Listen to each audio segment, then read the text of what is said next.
saying that the most important thing is like felt experience. The felt presence of immediate experience. Right, and I'm wondering how you,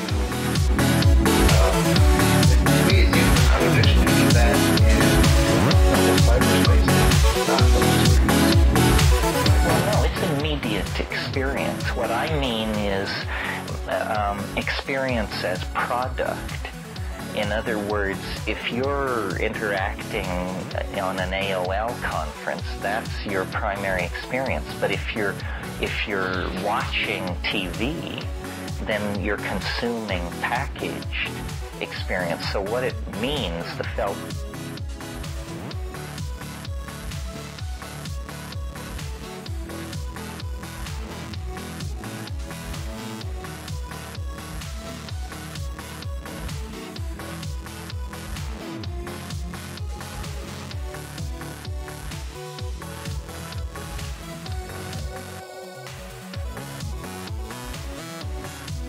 presence of immediate experience is a kind of empowering of yourself as a producer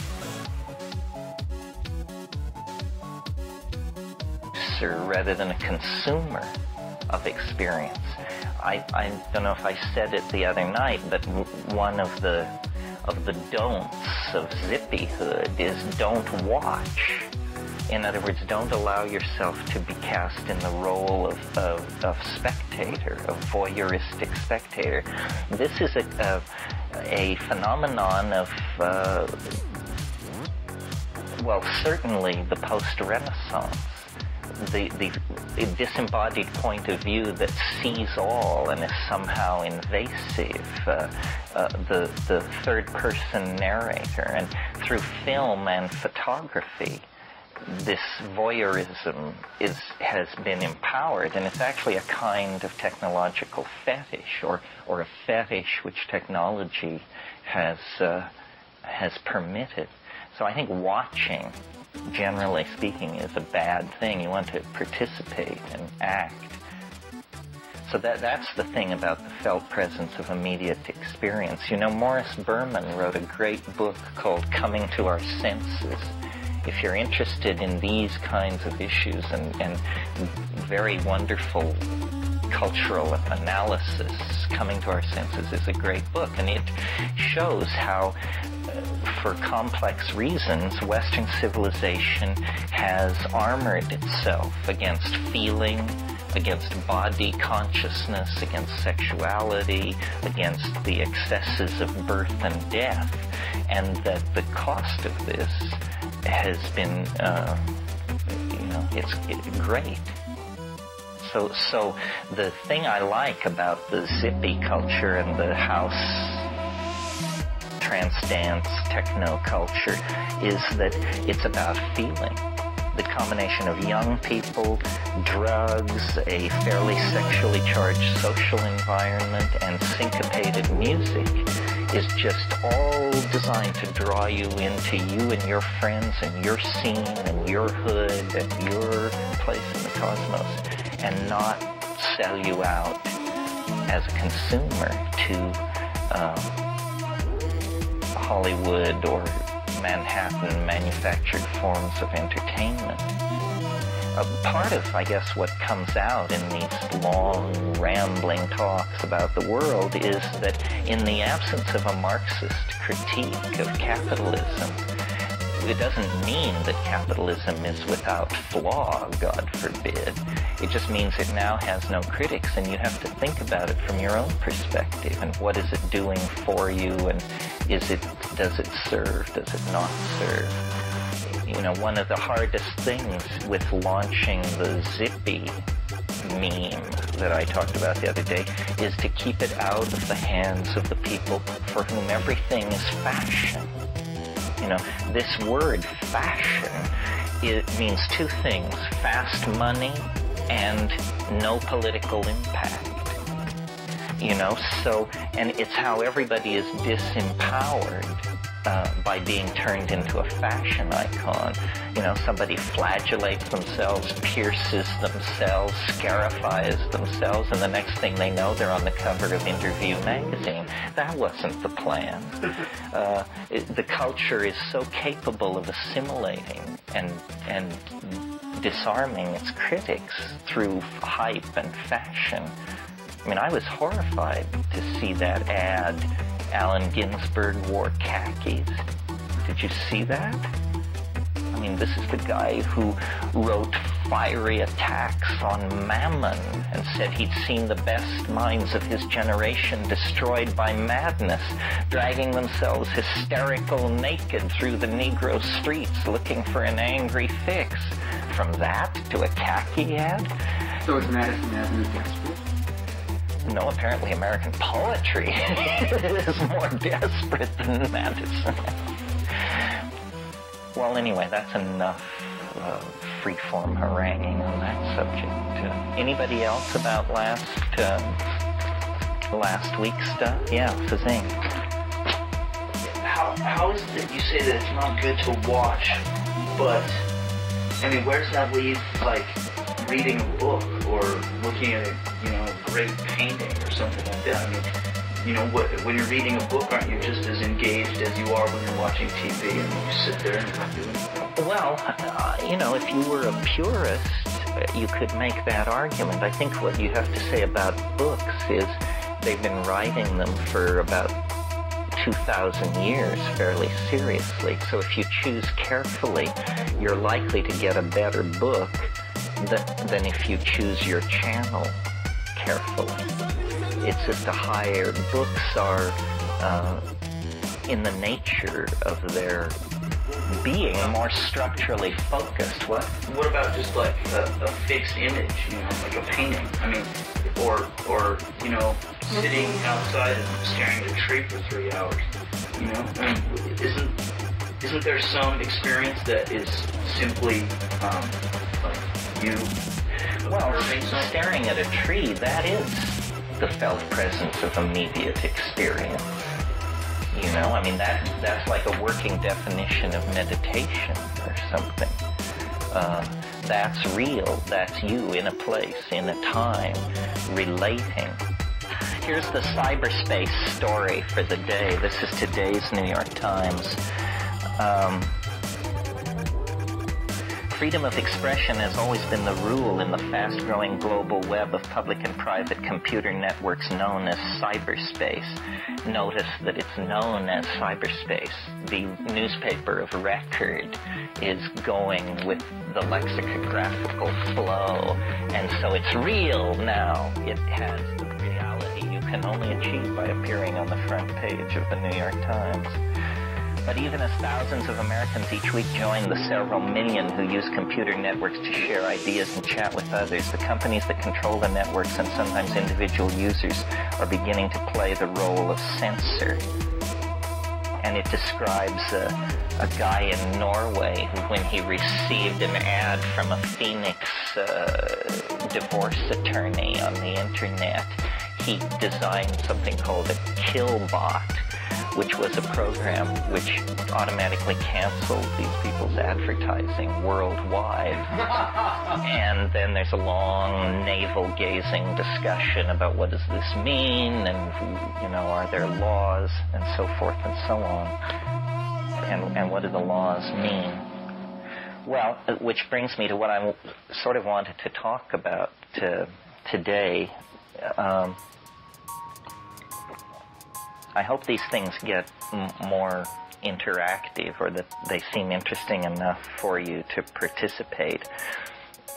Today's talk arises for me out of things I thought about as a result of the other talk, because for me the discussion the other day was basically about watching the soup churn and picking out various pieces of carrot, meat, and potato and naming them and letting them drop back in the soup. What does this all come to? For years, for as long as I've been around Esalen, the cognoscenti have been awaiting what is called the PS, the paradigm shift, and it has been announced many times, cited in the parking lot, seen in the baths, and yet it's an incredibly elusive creature and never willing to really come out of the underbrush and be identified. And then there is the question, and what's so great about it? Well, we won't know that till we have it in our sights. But I think, let's see, did I bring it with me? Did I have that much presence of mind? Yes, I did. Here is the issue of Brain Mind Bulletin on Prigozhin's grappling with the time paradox, as it's called. The date is, it's a special issue, May 1994. So this is a month old.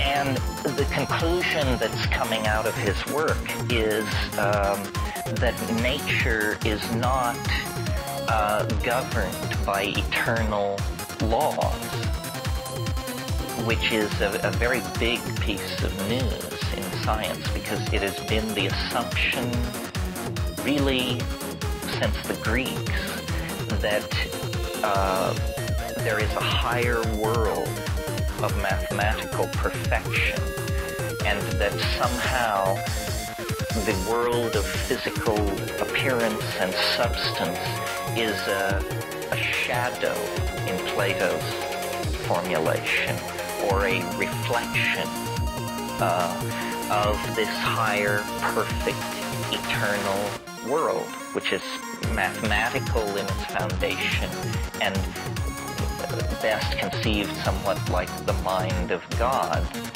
And so then the task of science has been to elucidate these eternal, unchanging rules, and to place nature in the context of this system of rules for purposes originally of philosophical contemplation, and for the last 1,000 years or so for purposes of technological manipulation.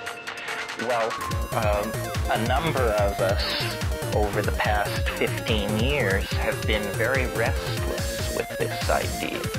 It seems to be naive philosophically, and it seems also not in congruence with the observable facts of nature.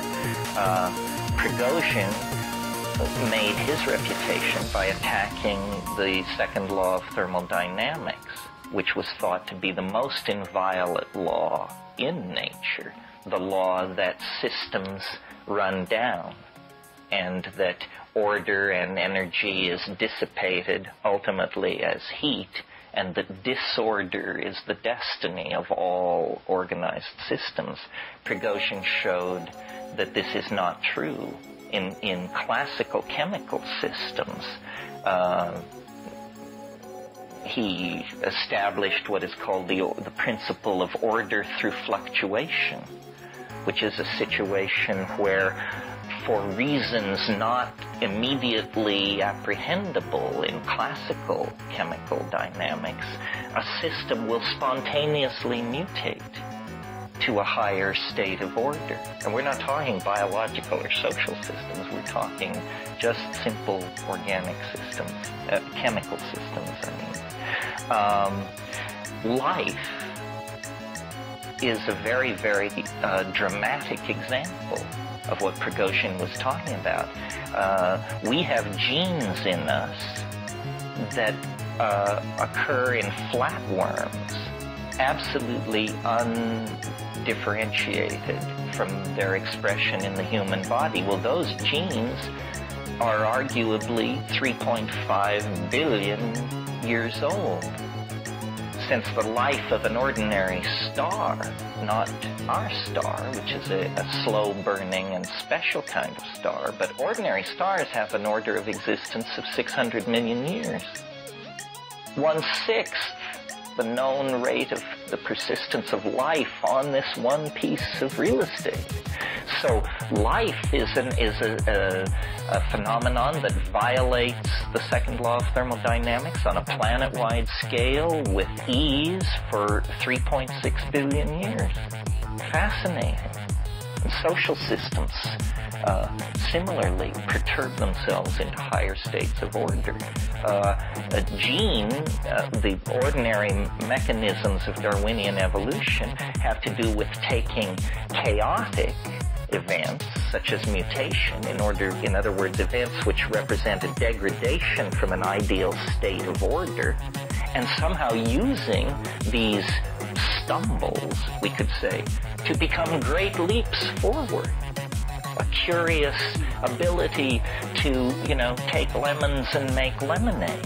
That seems to be what biology is doing there. Well, I know Prigozhin only slightly informally. My great intellectual comrade in arms is Rupert Sheldrake.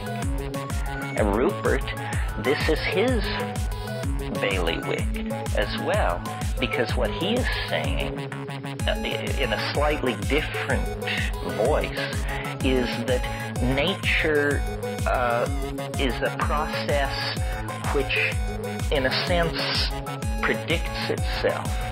In other words, he's saying that the way things have happened in the past is the way that they most tend to happen in the present and the future. This is not a scientific idea at all. It's a very unscientific idea. In its most extreme examples, it appears absurd.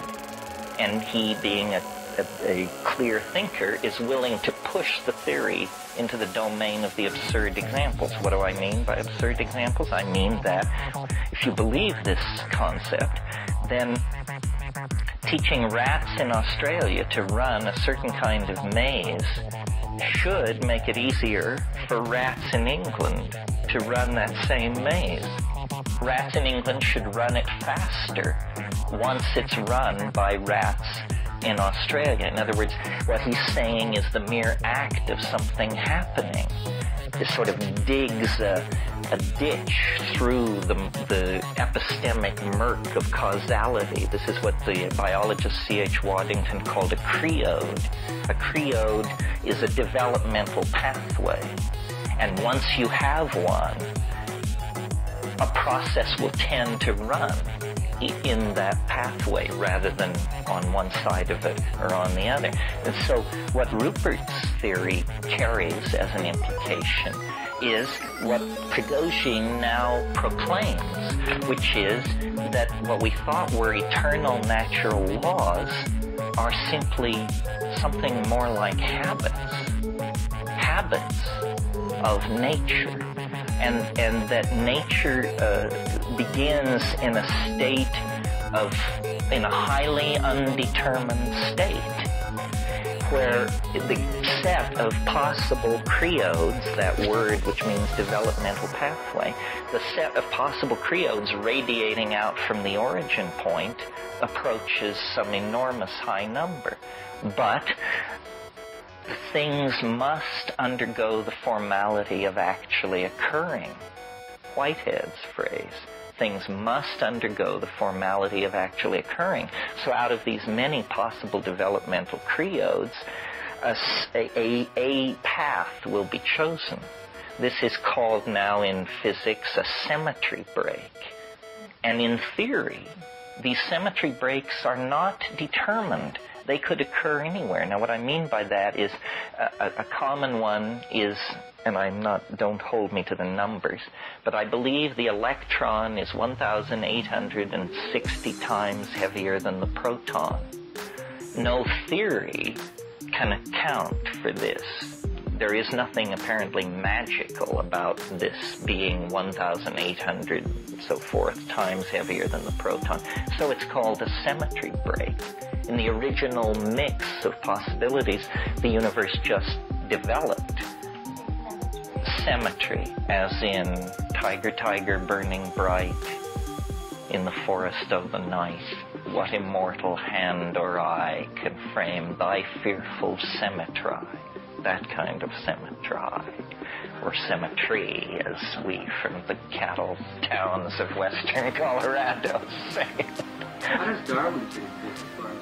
the theories of evolution. I mean, are you basically implying that an accidental, chaotic dance is going on in regards to how life is unfolding? There is no rhythm, there is no reason, there is no rhyme to the unfoldment of evolution as we know it?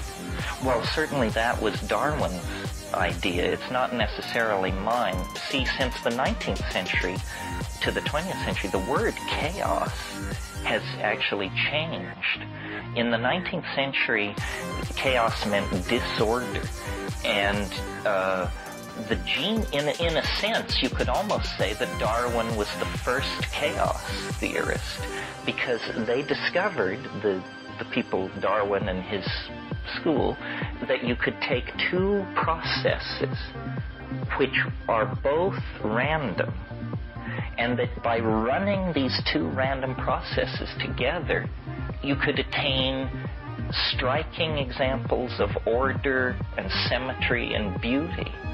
And this, to them, this proved that God is not necessary. They said, look, no God, nothing, no God up the sleeve. Just here's natural, here is random mutation. No mystery here. Here is natural selection. No mystery here. I shuffle the deck together, and here I get peacocks, harlequin beetles, gray whales, and human beings. And no God necessary. But and we've talked about this a lot, so I don't want to spend too much time on it. What they were obsessed by in the 19th century was the elimination of purpose, which goes to your question. They were totally against the idea that there is a plan, God's plan, because they were very concerned to continue the tradition of free will that they inherited from French rationalism, and they felt they were holding the line against the Church of England. In a way, this brings me to what I wanted to talk about today, which was, there are many paths into this, but about the paradigm shift. And we've talked now for a few minutes about natural law versus the idea that the universe is some kind of evolving organism. And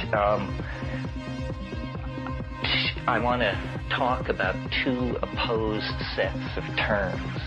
The old paradigm and what it implied and how it worked, and the new paradigm and how it's different and what it implies and how it works. Because I think we're getting close to pay dirt on this great change of consciousness thing that everybody is waiting to have happen, that enough data is accumulating, enough global web weaving is happening, that we're close to criticality on having the new paradigm emerge. Perhaps Prigozhin's little announcement is the beginning of that. But here are the terms. First of all, old paradigm, freedom and law. This is what it's about. Freedom and law. This great opposing and dichotomous set of concepts. First, the laws of nature, eternal, platonic, suspended in some philosophical superspace, beyond argument, beyond contradiction. And then the mystery of freedom, that man is free and therefore responsible and therefore somehow bears a measure of guilt for the historical predicament. So human freedom is the precondition for the assumption of man's flaw, man's fall. What Thomas Aquinas called the felix culpa, the happy flaw. And these ideas of law and freedom have been worked out since the late 17th century, when, after the Cromwellian Revolution was disposed of, and Newton published the Principia in England, people like John Locke and Hume and Thomas Hobbes and began to work out the social implications of all this, while Newton and Leibniz and other people on the continent, Fibonacci and so forth, worked out the implications of the law part of it and created science as we know it, practice it, love it, hate it today. Okay, now the new paradigm and the meaning, I guess we should talk for a minute about what a paradigm is. A paradigm is a lens through which you see the world, and everything is transformed when you look through this lens. How your food, your religion, your sexuality, your science, your economics, everything is transformed. And for 500 years, let's say, we have looked at the world through the lens of freedom and law. And our whole social dialogue has been, how can we have as much freedom as possible, and law, and what is law, and what is freedom, and this is what the dialogue has been about since the Renaissance. Habit and novelty are the new, or what I would propose as the two concepts that are rising out of a synthesis of 20th century experience as the new defining terms of a universal paradigm. And first I want to talk about habit, because I've already sort of anticipated that by talking about Sheldrake and Prigozhin, saying, you see, if you are, and believe me, it's not easy for me to give up my Platonism. I mean, I am to this day highly Platonic, but I don't think we can just be Platonists. I mean, there's been some development since 530 BC. Take a look at Alfred North Whitehead. The problem is the eternality of the ideas and their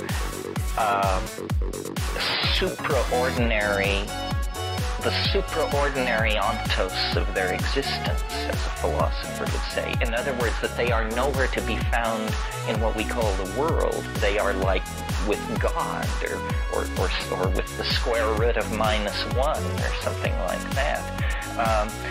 So habit, rather than law, has the curious effect of invigorating the universe and making it not something static, like a piece of furniture, or as Newton imagined it, a divine clock, a machine built by God and then set going to the last tick of eternity. But if habit is to replace law, then the universe is more like an organism. It's more like a creature. It learns. It gains experience.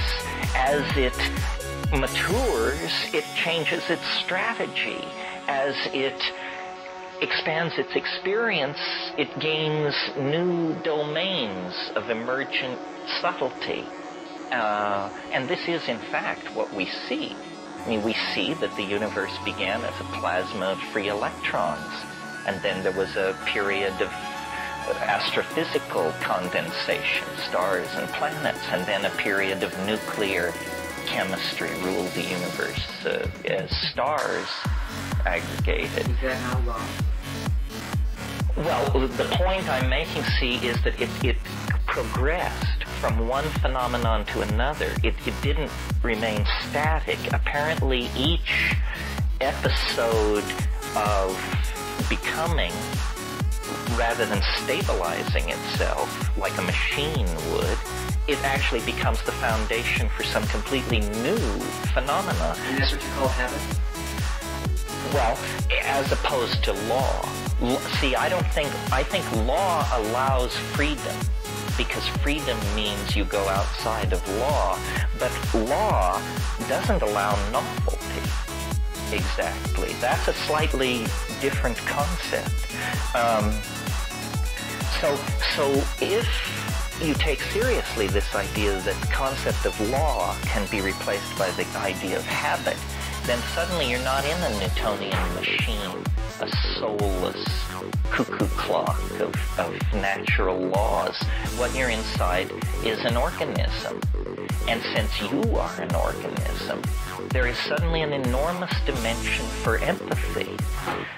You can understand then, I feel, I strive, I know hope and disappointment, and I can therefore transfer these qualities to the dynamic of the world around me. And this is very important. Again, recall that what we're talking about is why one paradigm replaces another. This is very important for us as a species to get in contact with what we've done to the planet. If the planet is a thing, you can basically use it. If it's an organism, then you must relate to it the way you would relate, to another person, or at least to a fine animal or something like that. Can I ask a question? How would you suggest I would go from a law, looking through the paradigm of law into the paradigm of habit, and how I'm seeing and experiencing the world? What would you suggest in my perceptual approach to the world around me? Okay, well, that's next. And this is probably the most controversial part of all this.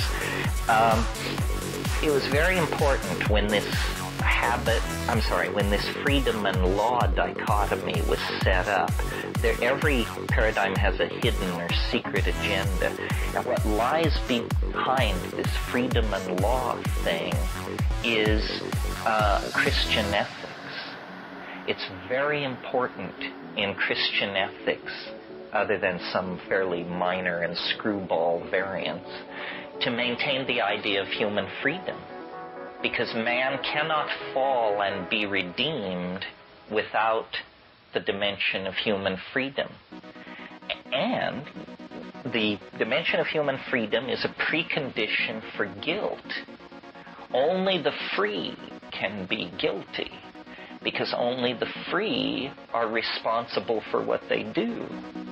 After all, if the universe is a determinism, then you do what you do because you couldn't do anything else. And so to expect you to take responsibility for that is a little weird. So it was very important to establish the idea of human freedom. And all our political systems are built on various adumbrations of this concept of freedom. Habit and novelty is a shift slightly east on this issue. There's a lot less freedom in the habit and novelty equation, and there's a lot less responsibility.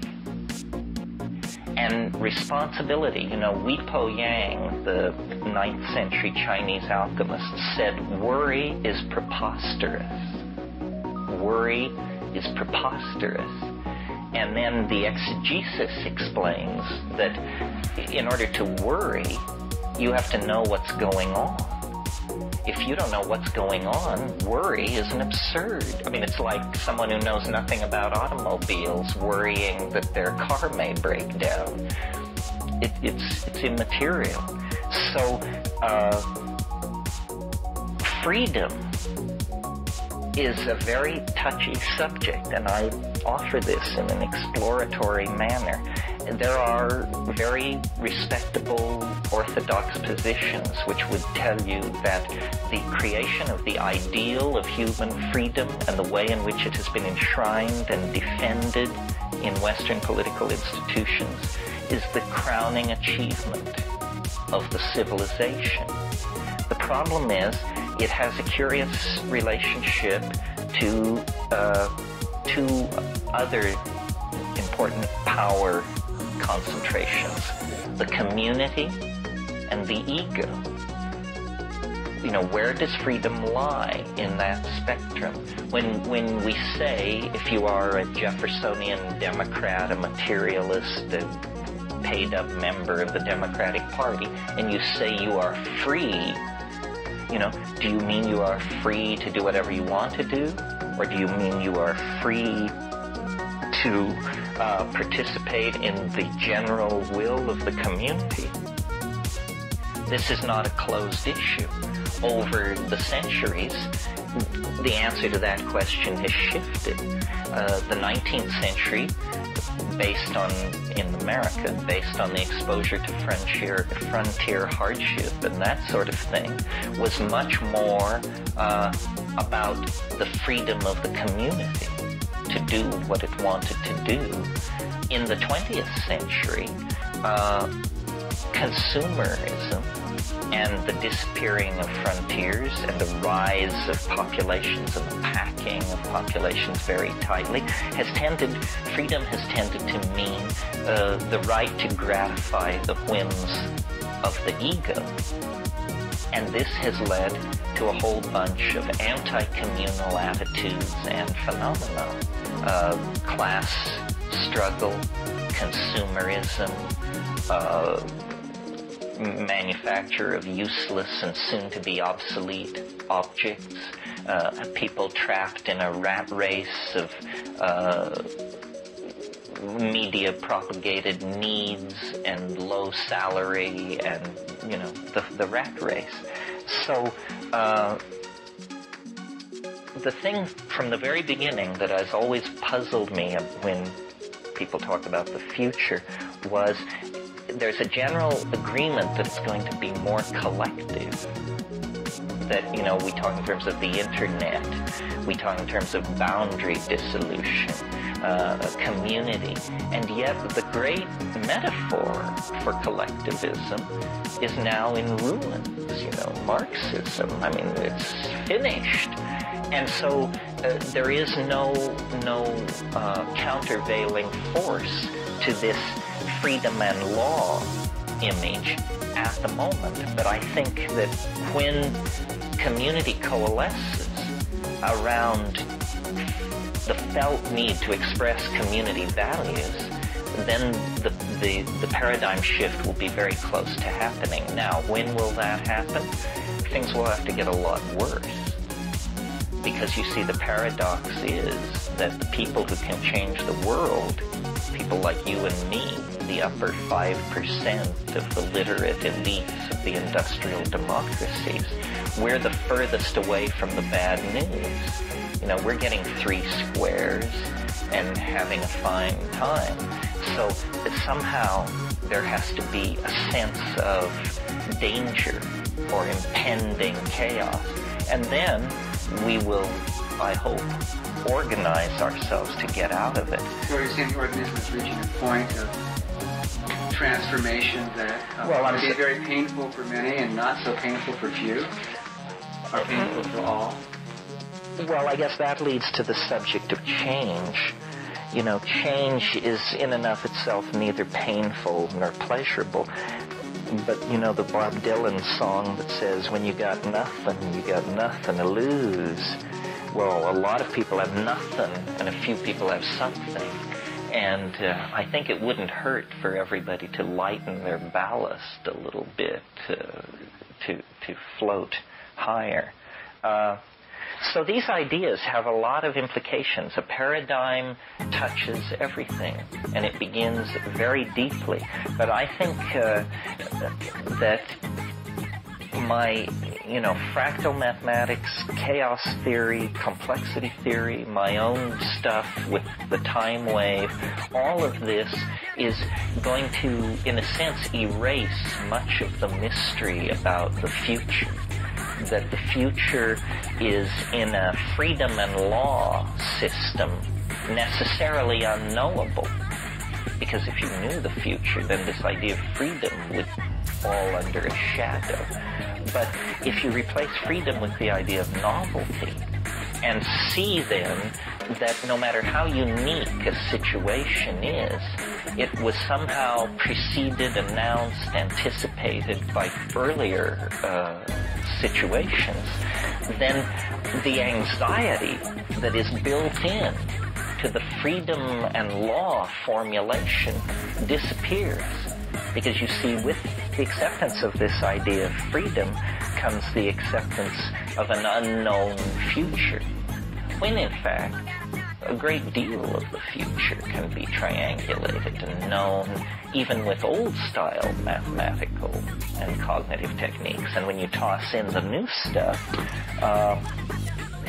then we indeed have headlights on our vehicles, and it does throw a high beam into the future. So, well, novelty replaces freedom in that freedom is this idea that anything is possible and that you create it. And novelty is the idea that sometimes interesting things are possible and you are more like the gifted recipient. You know, it embeds you more. Freedom is an fairly alienating concept. This is what modern existentialism understood. You know, that woman, can't remember her name, Margaret Green, who wrote that book, Dreadful Freedom, talks about how, you know, once you embrace freedom, a great deal of supportive structure fell away, which the existentialists embraced as a necessary confrontation with man's situation in the cosmos. But I think they were pessimistic. You know, Sartre's ultimate formulation of all this was, he said, nature is mute. Well, nature is not mute. That's ridiculous. How could somebody get so tweaked around as to hold that position? I don't believe it. Nature is not mute. Nature is the available statement for deconstruction on the nature of being. I mean, if you don't believe that, then you're an existentialist and you believe that human freedom is the proper domain of becoming. But this has not led to very happy. I mean, I see that as a prologue to some kind of fascism. You know, the Nietzschean super will is in there someplace. But I think native peoples, aboriginals, if you could explain these two things, freedom and law, they're not going to get freedom and law. An Amazon tribe wouldn't have a clue. But if you talk about novelty and habit, this they understand. This is what life is to anybody who's paying attention. While freedom and law both are high-flown abstractions that come out of a very special philosophical agenda that by the time Hume and Locke and John Stuart Mill got to it, it was 2,000 years old. But most of the time, novelty as a word and habit as a word is a put-off. I mean, to think about those, you know, I think in our culture, for me, has always is something that I've moved away from. You mean that novelty sounds trivial? Novelty has seemed superficial, and habit has seemed something that I have no control over. It's something that I do over and over and over and over and over again. Well, in a sense, yeah. So it's interesting that you're using, and law and freedom in my life. I mean, in a certain sense. Well, everybody who ever had a civics class, law and freedom. Right, so it's interesting to have. Well, I should explain, because since you bring it up, it may be in other people's minds. The reason I use the word novelty is because I'm a great fan of Alfred North Whitehead, who was probably the last and greatest of the Platonists. And he has a theory which is put forth in Process and Reality, which is his life's work, magnum opus, in which novelty is the word he wants to use, because he says, there is out of the background of what has been emerges the unique. And he, as I felt that what we call nature is a habit, a novelty-conserving engine, that what nature glories in is novelty. The pattern on the butterfly's wing, the color of the polyp, the molecular species of the synapse, the chemical dynamics at the heart of a star, that somehow nature is. Originally, I called the counterpoise of novelty, logically, I think, entropy, which is a familiar concept in physics, well understood mathematically. But Rupert convinced me that habit was a much more applicable idea. And novelty is easy to understand but hard to define. It's like the word complexity, another word very easy to understand, very hard to define. I mean, whole conferences are held on what is complexity, and people leave in fury, not speaking to each other. But intuitively, we grasp what this means. Sometimes for novelty, I've used the phrase density of connection, because I think that, like the arborization of the nervous system in the human brain or in the vascular system of a plant, that as many points as can be made cotangential to each other defines the complexity of a system. But it's basically and ultimately an intuitive and poetic concept, which is probably as it should be. The novelty of nature is embedded in the habit of nature. Nature is almost all habit and a tiny, tiny cutting edge of novelty. That's right. I relate that to the, at the subatomic particle level. In fact, that's complete novelty. Anything can happen, except it is constrained by 12 habits, the symmetry principles.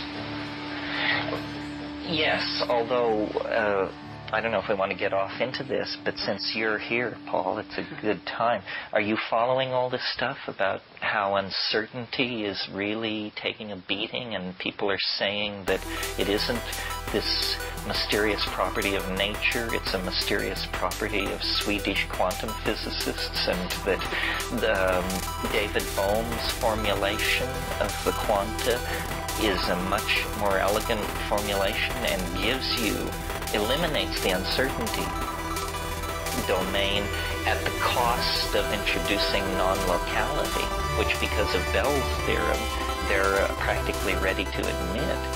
So there is this sort of wild horse movement in quantum physics to make it completely explicit and predictable, and to get rid of all the woo-woo that comes in with the Niels Bohr formulation. I wasn't thinking so much of the uncertainty principle, but for example, time can reverse. There's nothing at the subatomic particle level that constrains time one way or the other, as far as I know. And so lots of things can happen, and yet there are certain habits that evolve in the universe, which we call the laws of physics, or actually the symmetry principles. Right. And it seems to me that it would have to be that way. If that's what's happening at the nature level, it's reflecting something that's happening at a deeper. Well, you came in late, but part of what we were talking about was Prigozhin and some of his new work, and one of the things he casts doubt on, or is very skeptical of, is the irreversibility principle.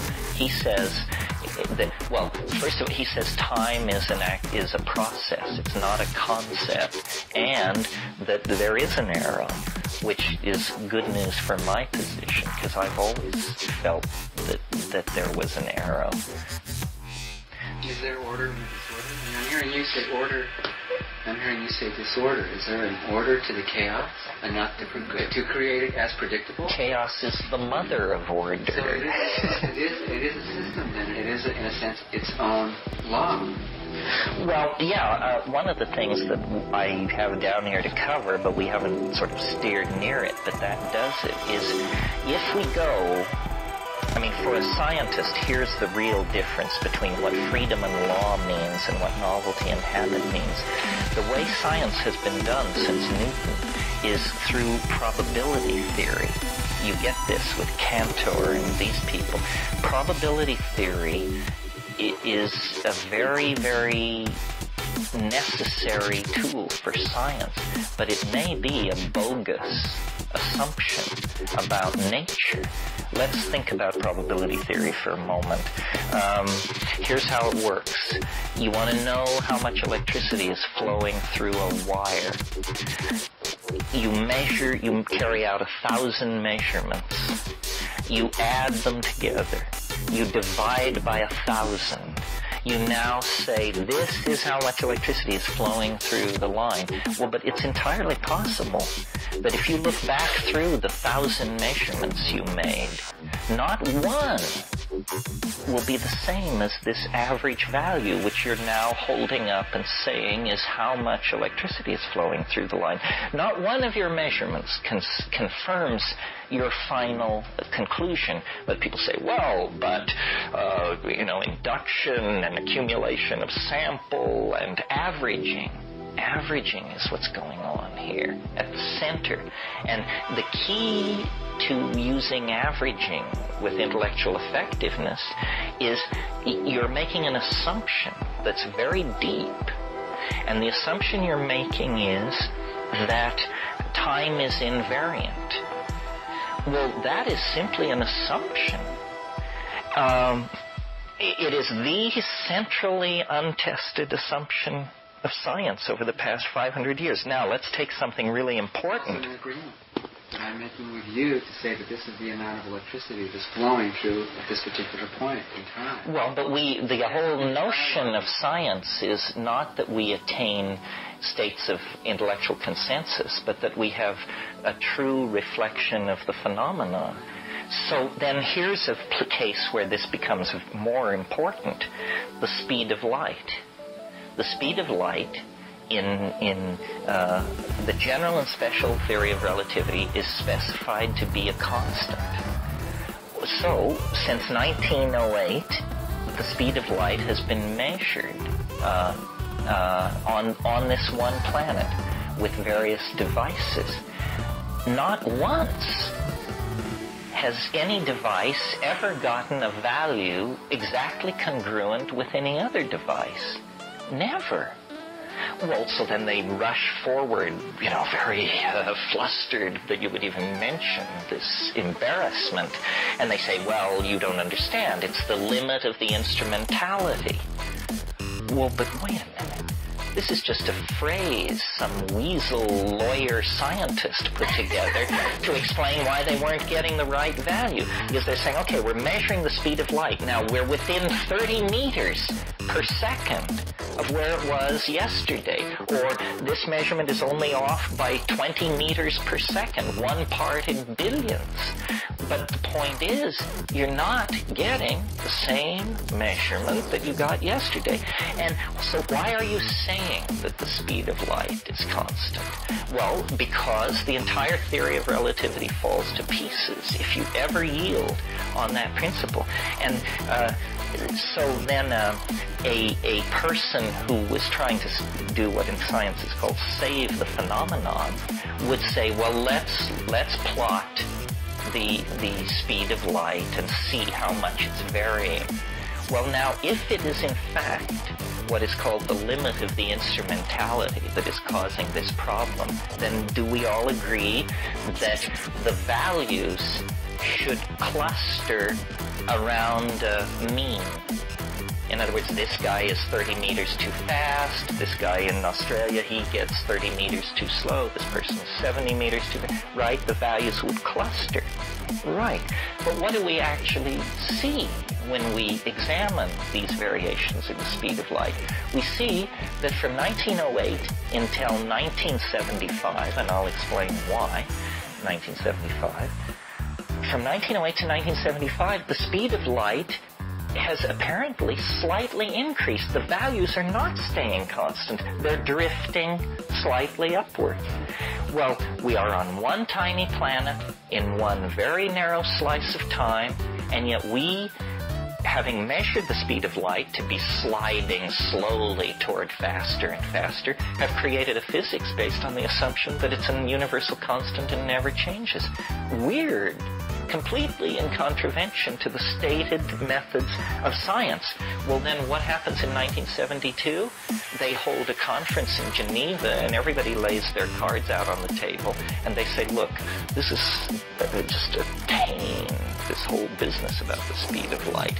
From now on, the International Geophysical Union will define the speed of light, and nobody should go and measure it.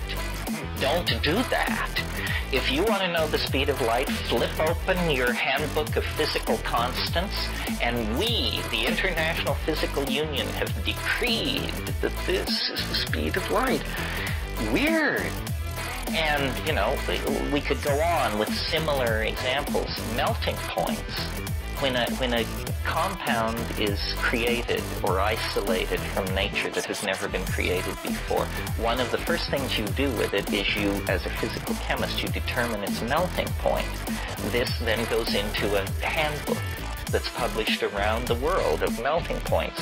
Well, the apparatus for doing melting point measurements hasn't changed greatly in 100 years. Melting points for certain compounds have fluctuated 3 degrees centigrade. We're not talking thousandths of a degree here. We're talking about all over the map kind of stuff. Rupert studied this, you know, got a complete set of the 20th century's published melting points. And, you know, what is chromium dioxide? What did it melt at in 1934? What did it melt at in 1958? And looked at this, made charts showing many melting points rising with the measurements over time, took it to the editors of the publishing house that is in charge of all this. They were amazed. They hadn't a clue. It's a complete bafflement, unless you believe, you know, that these things are wavering, and that everything is less, you know, not subject to eternal laws. Yeah. It's interesting that you said that the speed of light is accelerating, that these are all going up. I mean, everything seems to be increasing, as does novelty in your terms, as we go toward this time. Yeah, I mean, it's slight, but very suggestive. And when you think about it, if you really believe in eternal laws of nature, then you just have a philosophical mess on your hands. I mean, eternal laws of nature. The universe. The universe is a finite thing. It burst into existence X billion years ago. Where are you going to say the laws of nature were before the universe existed? And don't forget, we're not only talking about laws of physics. That's one thing. What about the laws of gene segregation? Where were they before biology existed? What kind of a question is that to even ask? Clearly we're in a sort of a loop here of ignorance. It's ignorance that generates questions that have no meaning. And so the universe is a thing where habit constrains, but novelty overcomes that constraint. And once overcome, new levels of novelty become incorporated into the old set of constraints. I mean, like, for instance, take Manhattan. Manhattan is an incredibly novel addition to the geography of southern New York. And yet, once in place, it has its rules. You don't break them. If you break the rules, you'll be run over by a city bus or mugged or something. So novelty establishes new domains of constraint. And then out of that constraint, new novelty emerges. And this is a principle which I believe, thanks to Prigozhin and others, reaches across, all the way across the domain of phenomena. I mean, we're not just simply talking about what goes on in biology. We're talking about what goes on in astrophysics, biology, cultural anthropology, sociology. These principles are universal. And this is something new. This is something new in the 20th century. And it's been a hard battle. I mean, you know, the theory of evolution is essentially a theory which is an effort to account for the large numbers of diverse plants and animals on the planet. Darwin in his diaries referred to what he was doing as searching for a solution to the species problem. It was not thought to have anything to do with sociology or geology. But now, I think we can see, if we are willing to accept that the universe is an organism, rather than a machine, which is what we inherit out of Descartes and Newton, if we can see that the universe is an organism, then we can see that it is evolving across all spectrums of phenomena. Stars evolve, societies evolve, personalities, communities, tectonic systems. Everything seeks higher states of order. This is the Prigogine principle, that systems actually seek higher states of order. This is, he and Manfred Eigen and that crowd coined the phrase dissipative structure. Dissipative structures are these special situations which arise in nature where order is actually preserved far from equilibrium. That's the technical way of saying it. In other words, equilibrium is where you get to when you let go and then you drift toward death, disintegration, decay, equilibrium. And sooner or later, in the old paradigm, all systems will reach equilibrium. A cup of coffee left standing becomes a cold cup of coffee. Everything seeks equilibrium. But what Prigogine showed was that some systems don't, and that they are incredibly tenacious. Life being the most obvious example. How does it do it? How does life perform this trick of maintaining itself homeostatically far from equilibrium? Well, it does it through the process of transferring order in the environment into its energy cycle, and then passing disorder out of the system. This is what we call eating and excreting. You take in very highly ordered proteins with a lot of energy bound into carbohydrate and protein. You extract energy from that and excrete out a much less differentiated, much less energy-intensive material. And by cycling energy through the form, the morphogenetic form of the body maintains itself. It's a kind of miracle. I mean, the form is like a ghost in matter.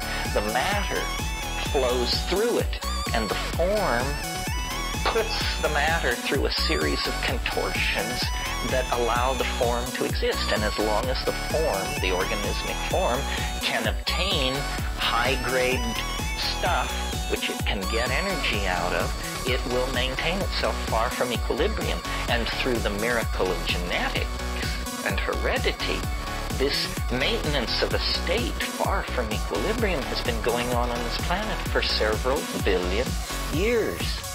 And of course, mind emerges out of this. Mind is a phenomenon of metabolic activity, where, so far as we know, where there is not metabolism, there is not consciousness.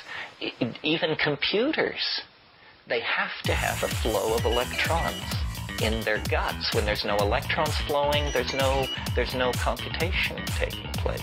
Similarly for us, when there is no flow of electrons, no charge transfer, then you're dead.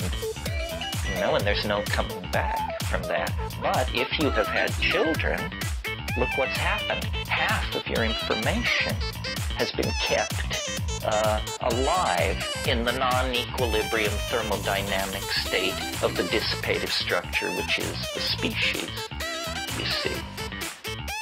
I've experienced all these states where my mind seemed very disconnected with my body. It almost seemed as if there was an entity unto itself.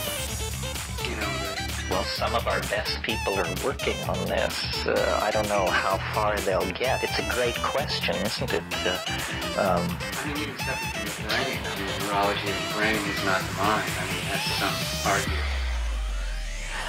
Well, we talked about this the other day. Is the brain the repository of consciousness, or is it like a TV antenna?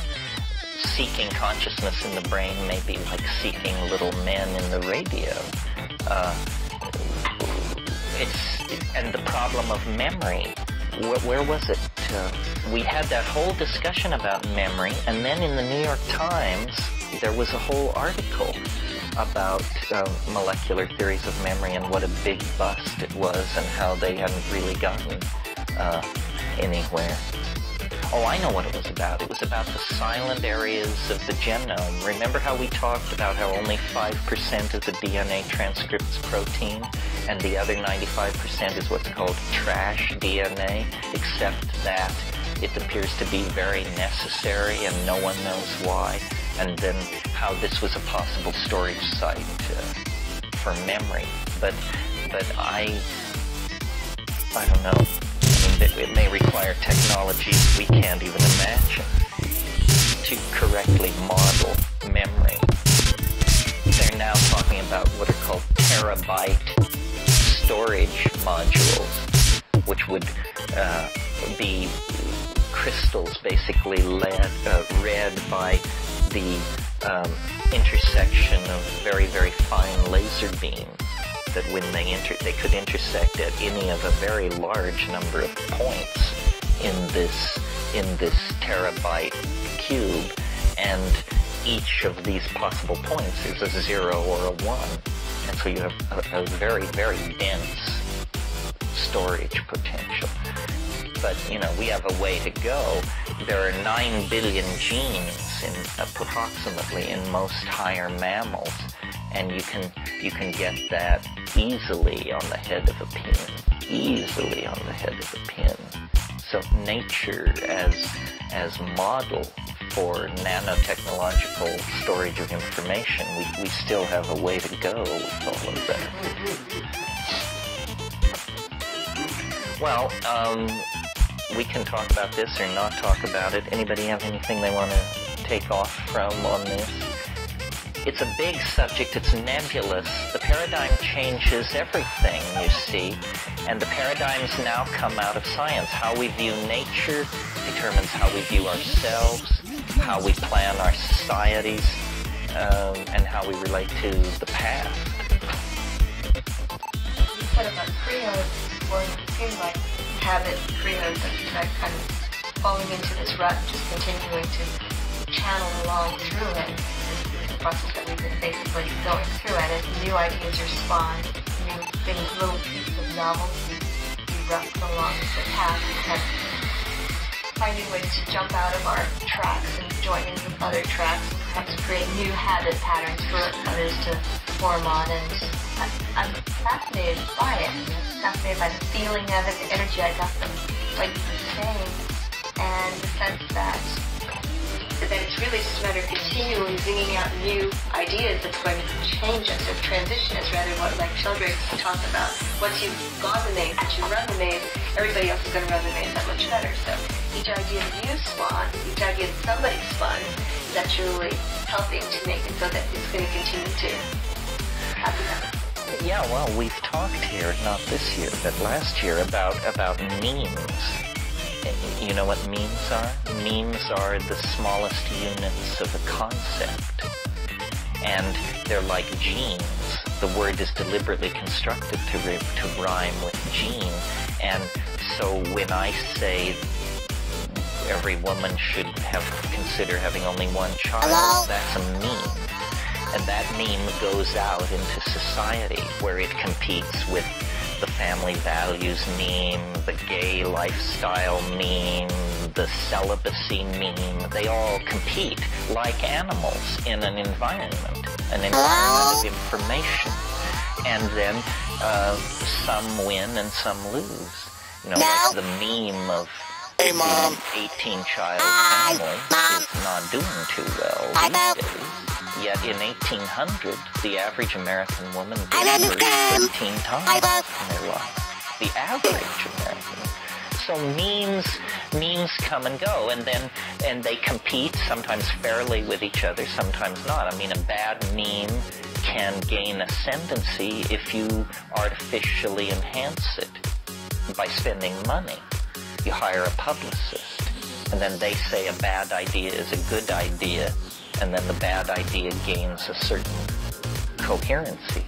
So Yes, and under the influence of technological innovation and psychedelic drugs and cultural pluralism and all these things, more and more memes are being generated and released. Forms of, like, shamanism is a meme, the I Ching is a meme, yoga is a meme, Chinese herbal medicine is another meme, and these things just furiously compete. And the ones with the most effective means, whatever that means, always this mystery, the survival of the fittest, and then whoever survives you call the fittest. But it's forcing mutation of these very rigid, linear, post-Renaissance structures that have been put in place in Europe and derivative civilizations without ever being subjected to serious competition from other times and places. So that's part of what's driving us forward into the future. And the other thing is simply the availability of information. That this is the age when all secrets were told, or they are being told.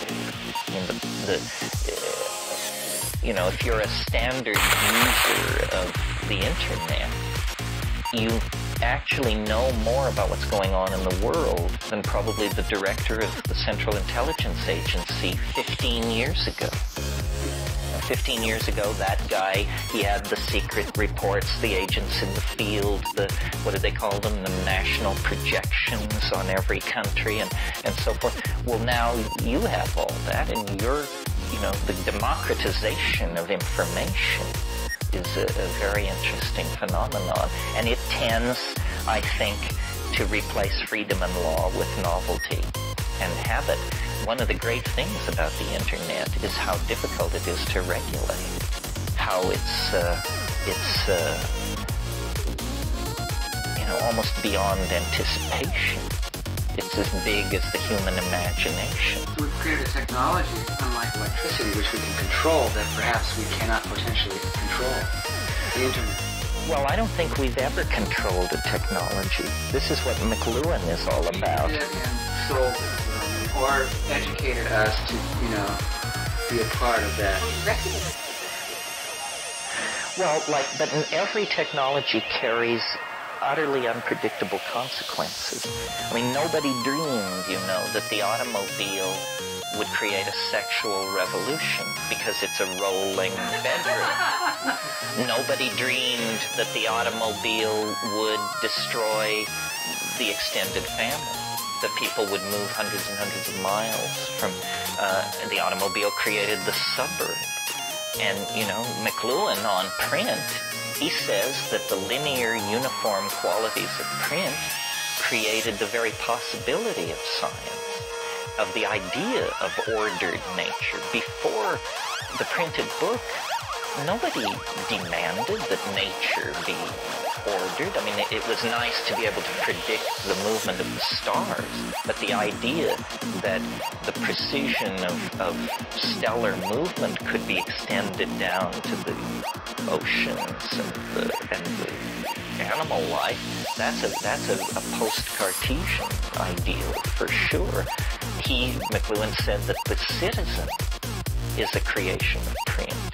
The public is the creation. But there was no public in the Middle Ages. You don't have a public unless you have books or their derivatives. The idea of audience, these things that are so basic to us, the idea of interchangeable parts in the manufacture of all kinds of objects, that's from print. So forth and so on. Similarly, television had hidden impacts on sensory ratios. McLuhan, strangely, his interpretation of television was that it restored us to a medieval sensory ratio. He said that print was an ear culture, and that television is an eye culture. That he believed the TV screen was more like a page of medieval manuscript than either was like a printed book. Because he said in the case of the TV screen and the medieval manuscript, you must look. You must look. In the case of the book, you do not look, you read. And reading is a completely different function than looking and creates different ratios in the senses.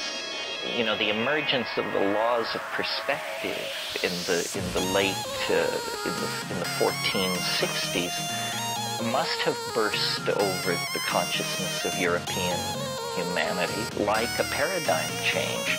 When they first began doing perspective, they manufactured for the art schools in Italy these things called perspectographs that would project a recessional grid onto a canvas so people could learn how to do it.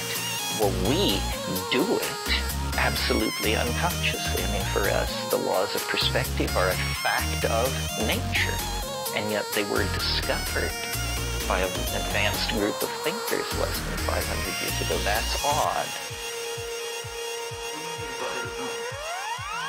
You mean the laws of perspective, like the things farthest away from you appear smaller? Right, that was the breakthrough. So he said, gee, I never noticed that quite before. You're right. And, you know, someone like Piaget has studied this phenomenon in the development of the drawing styles of young children, and believes then that a child essentially, in the spirit of the old saw that ontogeny recapitulates phylogeny, the child develops through these cultural phases, you know, from the iconic hieroglyphic to the flattened, I can't remember the art historical term, and then, lo and behold, the perspective locks in, and the child can see. Does that say that kids who draw in the before they realize about perspective are not seeing perspective? That's the assumption.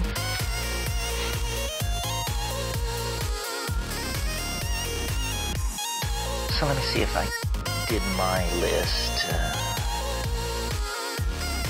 Didn't say transcending the calculus, but it's down here. But I think we've flayed the history of mathematics enough. Well, yeah. It's interesting how theology is going to show up in all this mix, because you've mentioned all these various disciplines, ways of seeing. And I'm curious if we're going to start to create a paradigm that is not theological so much, but a way of seeing the world as, using the word spiritual, using that word and attempting to somehow see the world in that light with, this new way of seeing, this new way of... I'm curious how that will translate itself. The freedom and law bit, the God of that universe is the blind watchmaker, who made the universe, who set it going, and who went to Idaho or something. The God of the habit and novelty world is Gaian. Everything is pictured organismically. Everything is pictured as subsets, fractal subsets of other things. And I think that Gaian God, death, will empower feeling that the blind watchmaker doesn't. I mean, the only hope in Christianity, and it's a kind of a footnote, is that the blind watchmaker will someday return or send a representative, and then that'll be good. But in the meantime, you are just shit out of luck. You have to sort it out on your own, The Gaian thing is more congruent with the way agricultural and Aboriginal peoples all over the world have always imaged nature. It's a curious thing, the Western commitment to abstraction. It's a unique cultural set. If you are at all familiar with the Maya civilization, they achieved great things in mathematics and in technical understanding of city planning and coordination of large-scale tasks and this sort of thing. But they never left the woods in a certain sense. Their buildings are adorned with floral ornament. They remained shamans through the high classic. They remained bound by huge public ritual and spectacle and this sort of thing. And Western civilization, this freedom thing, and then this God who went away and abandoned us, the blind watchmaker, this all set us up for an entirely different kind of cultural style. And I don't judge it. I mean, I think the accomplishments of Western civilization stagger the mind, but they are like, it's like a mad child. You know, the toys created by the mad child of Western civilization should clearly be turned over to mom for checkout and application, because left in the service of the childish worldview of Western civilization, these things are just tools for polluting the environment, decimating the cities of your enemies, so forth and so on. I mean, So you've outgrown the technologies that have so well served us. yeah, I think it's very clear that technology has become a demon, that probably the moment is, you know, when the first atomic pile was lit. And certainly at Alamogordo, I mean, Fermi was appalled. He said, you know, this is a dark moment for the human race. In spite of the fact that it meant the end of fascism and all that, on a scale of 100, 1,000 years, it meant the genie was out of the bottle. Never again would human beings live without the power to wreck the planet. Well, so that's enough of that. Anybody want to say anything, or shall we pack it in here today? You can turn it any way you like, but I think it's interesting because there's been a lot of talk over the years about the new paradigm, and there have been small paradigms which have claimed to be it, and old wine in new bottles that's claimed to be it. But it's going to come from a re-examination of time and the whole idea of temporal invariance and of mathematical modeling of nature through the techniques derivative of the calculus. It isn't going to be that way anymore. What these fractal and chaos theory and complexity theory models represent is the first steps beyond the objects of Greek mathematics in 2,500 years. I mean, you know, we've been using the perfect circle, the perfect cube, the dodecahedron. All of calculus is based on the ellipses that can be sectioned from a cone. And now suddenly, entirely new strides. And it's a huge revolution. I mean, it's very hard to get it all in focus with what this all means. We were very fortunate to live through an age of enormous reappraisal. All right, thank you. Yeah, you want to say something?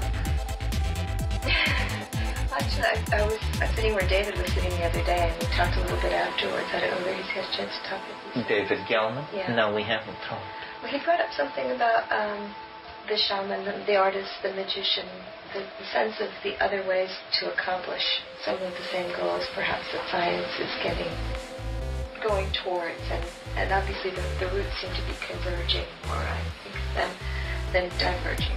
And I'm just curious, at the time when he talked to you or brought up the question, you sort of talked on it a little bit, but it changed when we spoke afterwards. He said, I wanted to talk more. I was hoping we'd get back into the about shamanism and art and magic. Yeah, the sense of what I guess the goals and the way they come through. And I know you think on more than just the level of science. Yeah, I'm a critic of science. I mean, I think it's an interesting artifact, but it shouldn't, you know, it's become a tyrant become the arbiter of all truth. And that's ridiculous. And that's absolutely ridiculous. Most of what's interesting doesn't fall under the purvey of science. Well, shamanism and the modern echo of it in the artist is this awareness. It's a humbler position, because what shamanism is saying is that ultimately art is the best you can do. And science has a Faustian dynamic. It dreams of a kind of ultimate resolution. They're even talking in here about, Leibniz said, in the least of substances, eyes as piercing as those of God could read the whole course of the universe. That's what science wants, eyes as piercing as those of God. In the meantime, the shaman acts to ameliorate our condition. I mean, we are meat. We are suspended between, that vagina and grave. It's all up for grabs. Humor is an admission of ignorance. Ignorance is the precondition for knowledge. Magic, and in a sense, to take it to a deeper level, magic is a deeper perception than science. Because science believes that the world is truly there. It is naive in its empiricism. Magic knows that the world is made of language, that the world is a construct of forceful imagination. And, the people who don't know this are walking around inside the realities created by the people who do. The Madison Avenue understands this. Government propaganda agencies fully understand this.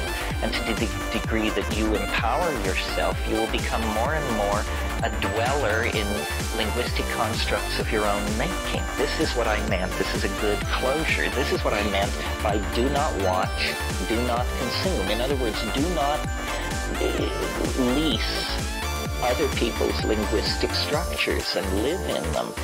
Build your own virtual worlds. Build your own values and your own house of mirrors. And then, you are on equal footing. But if you are consuming the manufactured linguistic structures, Marxism, Freudianism, Christianity, Keynesian economics, you name it, then you are to a degree giving up your humanness, your uniqueness. That's, and in Buddhist philosophy, this is a value greatly to be conserved, human uniqueness. And I don't think any culture in history has been so at war with human uniqueness, because we have the technology to export so many so-called path answers. No matter what your problem is, there's a book and a self-help group for you. Well, that's not, no, that isn't it at all. Build your own damn wagon.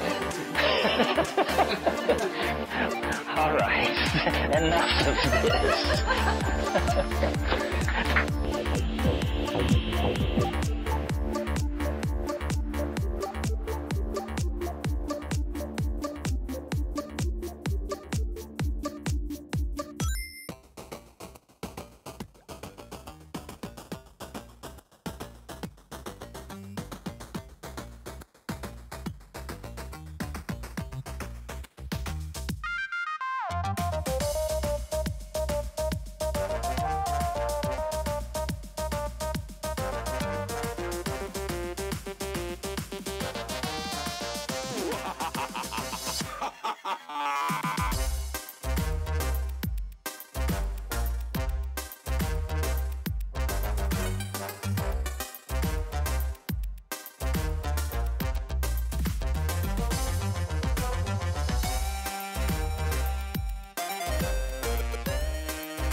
事実は小説よりも奇なり。